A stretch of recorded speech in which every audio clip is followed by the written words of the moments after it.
সেনগুপ্ত বাড়িতে ডাবল খুশির ঢেউ, মা হতে চলেছে রূপা। হ্যাঁ বন্ধুরা, এমনটাই দেখতে পাবো আমরা অনুরাগের ছোঁয়া ধারাবাহিকের আগামী পর্বগুলোতে। দীপা বাড়িতে ফিরে আসায় সকলেই খুব খুশি হয়ে যায়। সোনা মনে মনে বলে, আজকের এই দিনটা আমাদের জীবনে বারবার ফিরে আসুক। আমি আর কারো কষ্ট দেখতে চাই না, কারো বিচ্ছেদ চাই না।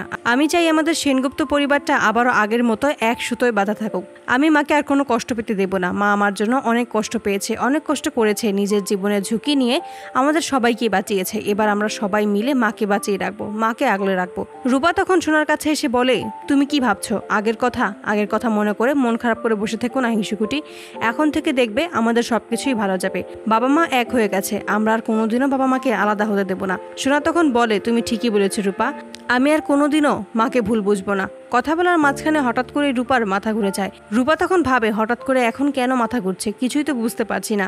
সোনা এটা লক্ষ্য করে বলে, কি হয়েছে তোমার কি শরীর খারাপ করছে? রূপা তখন বলে, তেমন কিছু না, মায়ের জন্য একটু চিন্তা করছিলাম, তাই হয়তো এমন লাগছে, রেস্ট নিলে ঠিক হয়ে যাবে। রূপা যখন ঘরে যাবে ঠিক সেই মুহূর্তে মাথা ঘুরে পড়ে যেতে নিলেই কৃষ্ণ এসে রূপাকে ধরে ফেলে আর বলে যে, সাবধানে, তুমি দেখে শুনে হাঁটবে তো।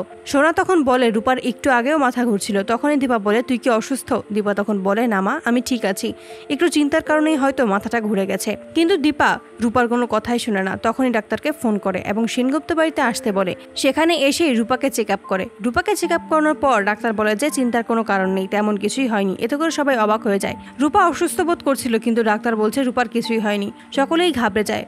ডাক্তার তখন সকলের দুশ্চিন্তা দূর করেই বলে যে, আপনাদের বাড়িতে ছোট্ট একটা সদস্য আসতে চলেছে। কথার মানে বুঝতে পেরে সকলেই খুব খুশি হয়ে যায়। সেনগুপ্ত বাড়িতে ডাবল খুশির ঢেউ বয়ে যায়। প্রবীর তখন বলে যে, আমাদের বাড়িতে একই দিনে ডাবল খুশি হয়েছে, এই বলেই হাসতে থাকে। সকলেই খুব খুশি হয় রূপার এই সংবাদটা শুনে। তো বন্ধুরা, তোমরা এটাই তো চাও জন্য এভাবেই সেনগুপ্ত বাড়িতে যেন ডাবল খুশির ঢেউ বয়ে যায়? কমেন্টে জানাও। আর নিয়মিত আপডেট পেতে আমাদের চ্যানেলটি এক্ষুনি সাবস্ক্রাইব করে পাশে থাকো। ধন্যবাদ।